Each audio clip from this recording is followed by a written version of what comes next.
The first sport I looked at was basketball. I expect it to actually be very different with a beach ball. It actually, I think, works pretty well somehow. So I'm just assuming just kind of like a standard beach ball, like 15 inches in diameter, something like that. So that is obviously bigger than a basketball. It's about 5 inches wider. So you got to make the hoop bigger. One thing I did realize is that you definitely cannot have a net on the hoop because it's just going to get stuck in there literally every single time. Oh my god, I remember that from a kid whenever you would use a not basketball and you'd be like, score! And it's like now 2 feet above your head and you have tiny kid arms and you can't get it. Yeah, so just take the nets off. It's fine. It'll deal. Dribbling is kind of a problem. So fun fact, I actually, in the process of my research, I watched a lot of YouTube videos with only like 60 views of just Chris, you watched me and Chris's YouTube channel? Hey, I did. But no, like, apparently a lot of just, like, bored kids try to play basketball with beach balls, and dribbling actually works better than you'd expect it to. It's obviously not quite as controlled as with a basketball, but you can still do it. So I was expecting to have to do some, like, rule changes to figure this out, but I think you can still do it. The main thing, passing's a lot harder because it's really hard to make a beach ball move quickly and accurately. Actually, not even quickly and accurately, quickly or accurately. Yeah.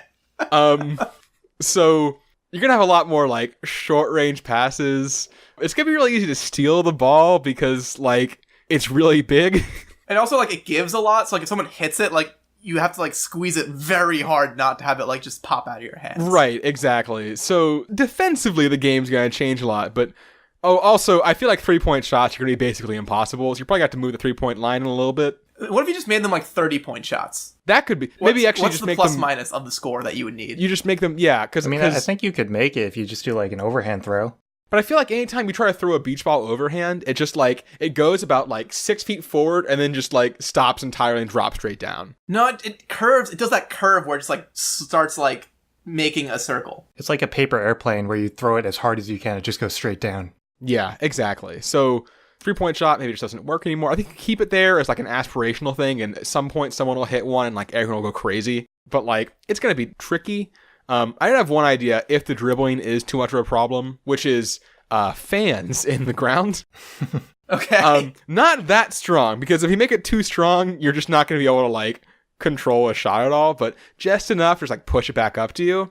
Just get a little extra oomph there, you know? Just like an anti-gravity chamber, just a little bit. Just a little bit. But overall, like, basketball actually isn't that absurd. Is it still possible to dribble with the fans in the ground? You just have to throw it down harder. Okay. Like, the problem is, I'm seeing a situation where you dribble it down and it comes, like, halfway back up. You just need, like, a little more oomph to get it back up to your hand. I now have an image of just, like, a guy smashed, like, spiking the ball as hard as he can every time he needs to dribble. Yeah. And just, like, windmill arming down and down and down. It's not the most graceful game, I will admit. Just shouting constantly as he runs across the field.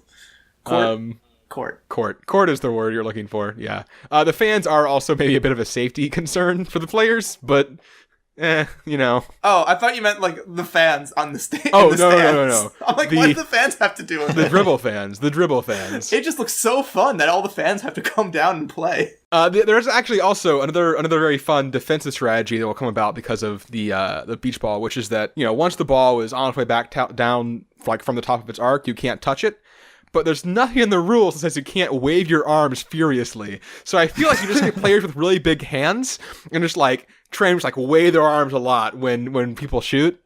And just like see if you can just like push it out of the way. And the next year they had to institute what they called the fan ban. It's the 4-wave rule, actually. You get 4 waves and nothing more.